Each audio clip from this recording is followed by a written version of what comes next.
Hey folks, welcome back to the channel. Today we're diving into the 1984 sci-fi action horror cyberpunk metal crunching surreal vision known as The Terminator. The movie that told you the machines are coming and made you side-eye your microwave. Directed by James Cameron before he became the king of the world for Titanic, this film is a masterclass in low-budget genius and high-concept terror. So buckle up because we're traveling back in time to when Arnie didn't blink. Time travel required no explanation, and AI was just starting to get creepy.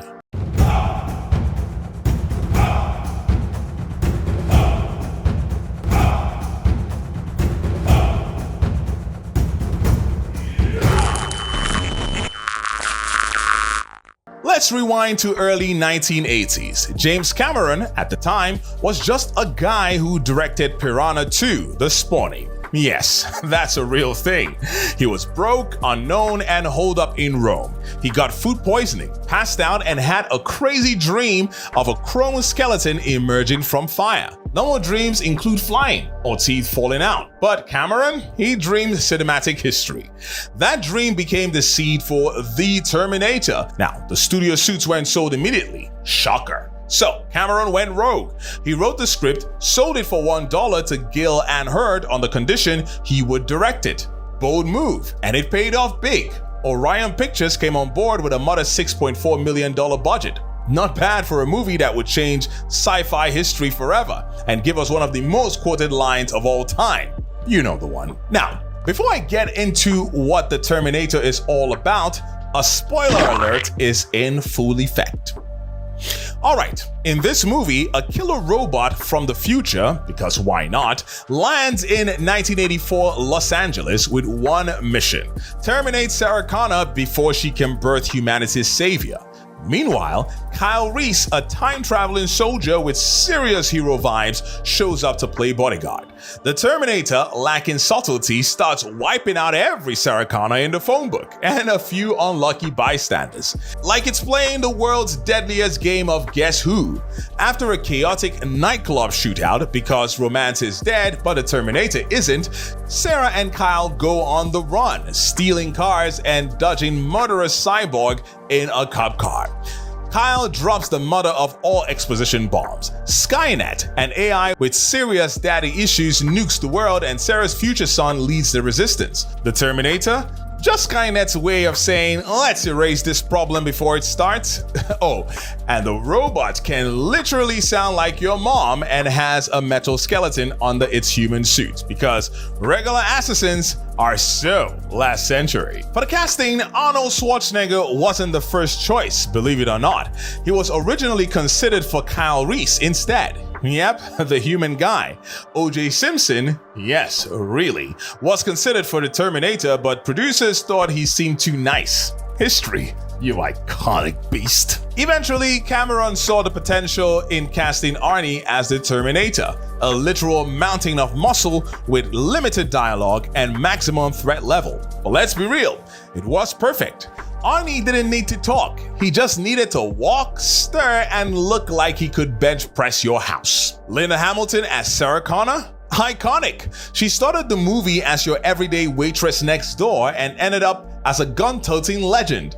Michael Biehn was Kyle Reese, a soldier from the future who brought heart, PTSD, and one of the best monologues in sci-fi history. Throw in Lance Henriksen, Paul Winfield, and Earl Bowen for some extra flavor, and you've got a cast that seriously delivered.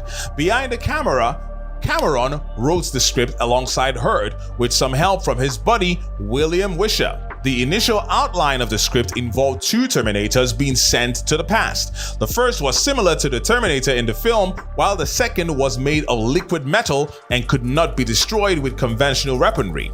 Cameron felt that the technology at the time was unable to create the liquid Terminator and shelved the idea until the appearance of the T-1000 character in Terminator 2: Judgment Day in 1991. Brad Fiedel's synth score was legendary. It was minimalist, technical, and menacing. That relentless tum-tum hat beat rhythm mimics the unstoppable force of the T800 itself. Fiedel used a Yamaha DX1 synthesizer to create those cold metallic tones, perfectly embodying the film's fusion of organic dread and machine-like precision. Even today, it stands as a masterclass at how electronic music can elevate tension and atmosphere in sci-fi horror. And let's not forget the main theme. Those pulsing bass notes and eerie high-pitched stabs are instantly iconic, and it's no surprise the score still slaps. It's timeless, it's influential, and absolutely bone-chilling.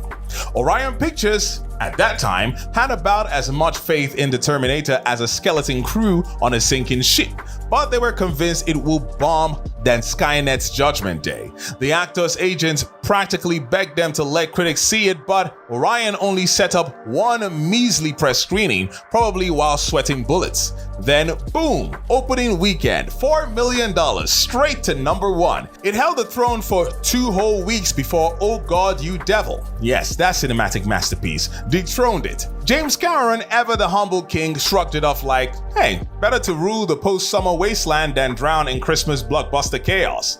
Final tally, $78.3 million worldwide, proving once again that killer robots and low expectations make for one hell of a box office Cinderella story. In 1991, Entertainment Weekly gave it an A, calling it one of the most original films of the 1980s, which, coming from the decade of neon and hairspray, is high praise. Halliwell's Film Guide in '98 called it slick but nasty, like a leather-clad robot with questionable morals. Film 4 gave it 5 stars, basically saying, this movie launched Cameron and Arnold into orbit, and we're still strapped in for the ride. TV Guide hilariously dunked on T2, saying this low-budget banger was better than its mega-grossing sequel. Empire praised its chilling efficiency, just like the T800, it never misses. Allmovie crowned Cameron the master of action and mythic intrigue, and Arnold the hard-body king of the 1980s. No arguments there. Radio Times called it nerve-jangling from start to finish, while The Guardian said Cameron could have arm-wrestled Spielberg and Carpenter for dominance if only he hadn't doomed us with sequels. But hey, the original still terminates the competition. Alright, let me nitpick just a little bit.